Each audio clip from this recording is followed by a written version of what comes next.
Most monkeys arriving in European laboratories are used in the type of commercial testing that is carried out at Huntington Life Sciences, or HLS. HLS is contracted by manufacturers of pharmaceutical, chemical, and other products to perform tests on an industrial scale. HLS keeps around 500 macaque monkeys to be force-fed, injected, or made to inhale test compounds. This is one of the most secretive areas of animal experimentation. These experiments are not scrutinized in advance by regulators, and such experiments are rarely, if ever, published. This ADI investigation gives a unique insight into how these monkeys live and die behind closed doors. Monkeys arriving from Vietnam are placed in stock colony J06. Up to 15 share a room little more than 2 meters wide and tall by 3 meters long, with a small catching cage.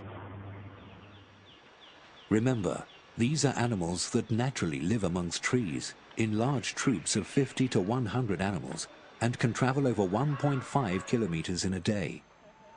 Their HLS home provides an average of 1 cubic meter per animal. The monkeys are moved to Unit M12 for experimentation. Some are kept in cages of roughly 1 cubic meter. 3 of these may be linked, with 3 monkeys sharing, their rich, natural habitat now replaced by a single horizontal bar per cage. UK regulation acknowledges primates have high intelligence, most have arboreal habits, and all need complex, stimulating environments. The failure of regulations and the gulf between how welfare is perceived inside and outside of laboratories is apparent. Monkeys that escaped had nowhere to run to and might be attacked by others. Monkeys were injured on cages and by cage mates. A blood-stained animal lost his toes, either severed by caging or he had chewed them off himself. In an afternoon, monkey 417 almost chewed off a finger, gnawing through bone. A female injured her face so badly she could no longer eat and required force feeding. Others suffered diarrhea, nosebleeds, or ate and then vomited their own excrement. Then it is testing time. Tests involved anything from 4 to 72 monkeys. It takes 3 people to dose a small monkey by mouth. The catcher pins the animal's arms, the legger takes the legs, and another feeds a rubber tube down the throat to the animal's stomach and pumps in the test substance. In other tests, the monkeys are strapped down in chairs.